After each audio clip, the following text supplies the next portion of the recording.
But Julian Assange, right now, today, is in court in the UK fighting an extradition trial to the United States. For those who don't remember, this is the guy who's the head of Wikileaks, right? And he really fell out of favor in 2016 because he published the Hillary emails and everything like that, or Podesta emails. But he's not being charged for that. The extradition trial has nothing to do with that. Actually, the U.S. government, under William Barr, right, the current Attorney General, is trying to extradite this guy and put him in prison for the rest of his life for the best work that WikiLeaks ever did. That has won awards in every country basically around the planet, including the United States, which is the Iraq and Afghanistan war logs, right? Detainee records in Guantanamo Bay, things that are about explicit war crimes and abuses of power, torture and people who were killed who shouldn't have been killed, violations of use of force protocols, and all of these things, right? And this could all be made to go away if William Barr, the Attorney General, simply dropped the charges. And he should. Why isn't he? Well, Julian Assange has literally been tortured. I mean, the guy was locked in that embassy for how many years with no exposure to daylight, just completely trapped. And you've seen videos of him skateboarding around the embassy. I mean, he looks like he's going crazy in there. And now he's in jail and on trial. The whole thing it's so disturbing because when it boils down to like what did he do that is illegal? What did he do that people disagree with, that people in the United States disagree with in terms of the citizens? Well, he exposed horrific crimes. He exposed things that were deeply that the United States citizens are deeply opposed to, and the fact that is something that you in this country can be prosecuted for, that they would try to extradite you and drag you from another country. They'd kick him out of the embassy and bring him back to the United States to try him for that.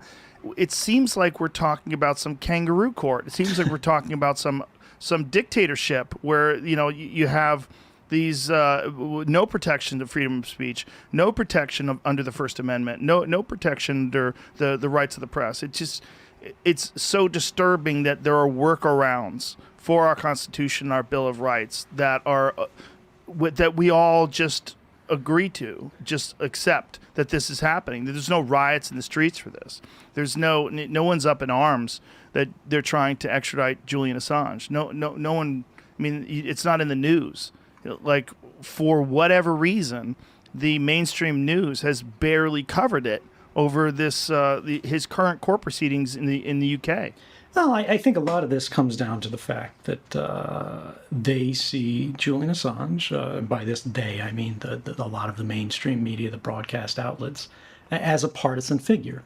Now, and it's really sad because the most dangerous thing about the charges against Julian Assange is if they extradite Julian Assange, if Julian Assange is convicted, he's charged under the Espionage Act, the same act that I'm charged under, the same thing that all these whistleblowers are charged under, but he is not a source.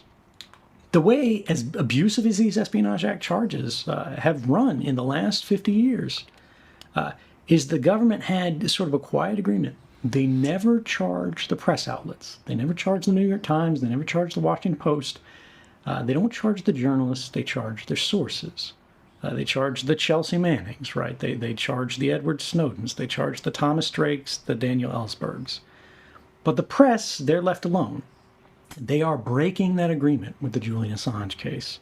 Assange is not the source. He is merely a publisher. He runs a press organization. People are like, oh, Julian Assange is not a journalist. He's not whatever.